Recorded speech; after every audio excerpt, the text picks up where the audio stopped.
ಎಲ್ಲ ಕಡೆ Instagram, YouTube, Facebook ಅಂತ ಹೇಳಿ ಎಲ್ಲ ಯುವಪಡೆ ಮುಳುಗಿರುವಾಗ ಅಂತರ್ಜಾಲ ವ್ಯವಸ್ಥೆಯಲ್ಲಿ ನೀನೇನು ಕಲ್ತಿಯಪ್ಪ ಅಂತ ಹಿರಿಯರೊಬ್ಬರು ಕೇಳಿದ್ರು. ನಾನು ಹೇಳಿದೆ, ಕಲ್ತಿದ್ದೀನಿ ಸ್ವಾಮಿ ಬೇಕಾದಷ್ಟು ಅಂತ. ಸ್ವಲ್ಪ ಹೇಳು ಅಂತ ಹೇಳಿದೆ. ನೋಡಿ, ಅಪ್ಪ ಅಮ್ಮ ಅನ್ನುವ ಸಿಂಹ ಮೂಲಕ ನಾವು ದೈವ ಕೃಪೆಯಿಂದ ಈ ಜಗತ್ತಿಗೆ ಬಂದಿರ್ತೀವಿ. ನಾವು ಬಂದಿರುವುದು ಅಪೂರ್ವವಾಗಿ ಇಲ್ಲಿಂದ ರಿಮೂವ್ ಆಗೋಕ್ಕೆ ಅನ್ನೋದು ಮೊದಲನೇ ಸತ್ಯ.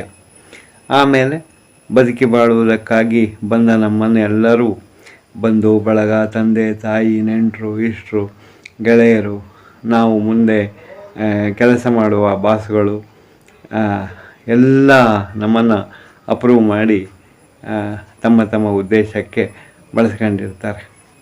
ಹೌದಾ? ಕೆಲವರು ದ್ವೇಷಿಸ್ತಾರೆ, ಕೆಲವರು ಪ್ರೀತಿಸ್ತಾರೆ, ಕೆಲವರು ಟೀಕಿಸ್ತಾರೆ, ಕೆಲವರು ತುಂಬ ಹೃದಯದಲ್ಲಿ ಇಟ್ಕೊಂಡು ಪೂಜಿಸ್ತಾರೆ.